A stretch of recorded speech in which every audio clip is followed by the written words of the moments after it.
ପ୍ରଥମରୁ ଅଷ୍ଟମ ଶ୍ରେଣୀ ପର୍ଯ୍ୟନ୍ତ ଯେଉଁ ବହିଗୁଡ଼ିକ ରହିଛି, ନୂଆ ବହିଗୁଡ଼ିକ ସବୁ କ'ଣ ରହିଛି NEP 2020 ଅନୁସାରେ? ଓଡ଼ିଆ ରହିଛି ଝୁଲଣା 1, ମ୍ୟାଥ୍ ରହିଛି ଗଣିତ ଖେଳ। ଦ୍ୱିତୀୟ ଶ୍ରେଣୀ ପାଇଁ ଓଡ଼ିଆ ରହିଛି ଝୁଲଣା 2, ମ୍ୟାଥ୍ ରହିଛି ମଜା ମଜାରେ ଗଣିତ। ତୃତୀୟ ଶ୍ରେଣୀ ପାଇଁ ଓଡ଼ିଆ ରହିଛି ଭାଷା ମହକ, ଇଂଲିଶ ରହିଛି ପଲ୍ଲବୀ, ମ୍ୟାଥ୍ ରହିଛି ଗଣିତ ମେଳା, EVS ରହିଛି ବିଚିତ୍ର ଆମ ପୃଥିବୀ, ଆର୍ଟ ଏଜୁକେସନ୍ ରହିଛି ଇନ୍ଦ୍ରଧନୁ, ଫିଜିକାଲ୍ ଏଜୁକେସନ୍ ରହିଛି ଖେଳ ଓ ଯୋଗ। ଠିକ୍ ସେହିଭଳି ଚତୁର୍ଥ ଶ୍ରେଣୀ ପାଇଁ ଓଡ଼ିଆ ରହିଛି ଭାଷା ମହକ 2, ଇଂଲିଶ ରହିଛି ପଲ୍ଲବୀ, ଗଣିତ ରହିଛି ଗଣିତ ମେଳା, EVS ରହିଛି ଆମ ବିଚିତ୍ର ବିଶ୍ୱ, ଆର୍ଟ ଏଜୁକେସନ୍ ରହିଛି ଇନ୍ଦ୍ରଧନୁ, ଫିଜିକାଲ୍ ଏଜୁକେସନ୍ ରହିଛି ଖେଳ ଓ ଯୋଗ।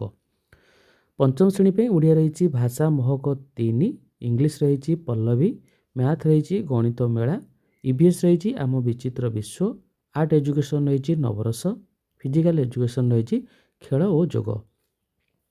ଷଷ୍ଠ ଶ୍ରେଣୀ ପାଇଁ ଓଡ଼ିଆ ରହିଛି ସାହିତ୍ୟ ସୁଧା, ହିନ୍ଦୀ ରହିଛି ହିନ୍ଦୀ କଳିକା, ସଂସ୍କୃତ ରହିଛି ସଂସ୍କୃତ କଳିକା ଭାଗ 1, ଇଂଲିଶ ରହିଛି ଜସ୍ମିନ୍, ଉର୍ଦ୍ଦୁ ରହିଛି ତଲାସ, ମ୍ୟାଥ୍ ରହିଛି ଗଣିତ ପ୍ରକାଶ, ସାଇନ୍ସ ରହିଛି ଜିଜ୍ଞାସା, ସୋସିଆଲ୍ ସାଇନ୍ସ ରହିଛି ସାମାଜିକ ବିଜ୍ଞାନ ଅଧ୍ୟୟନ, ଭାରତ ଓ ଆମ ପୃଥିବୀ, ଭୋକେସନାଲ୍ ଏଜୁକେସନ୍ ରହିଛି କୌଶଳ ବୋଧ, ଫିଜିକାଲ୍ ଏଜୁକେସନ୍ ରହିଛି ଖେଳ ଶିକ୍ଷା, ଆର୍ଟ ଏଜୁକେସନ୍ ରହିଛି କଳା କୁଞ୍ଜ।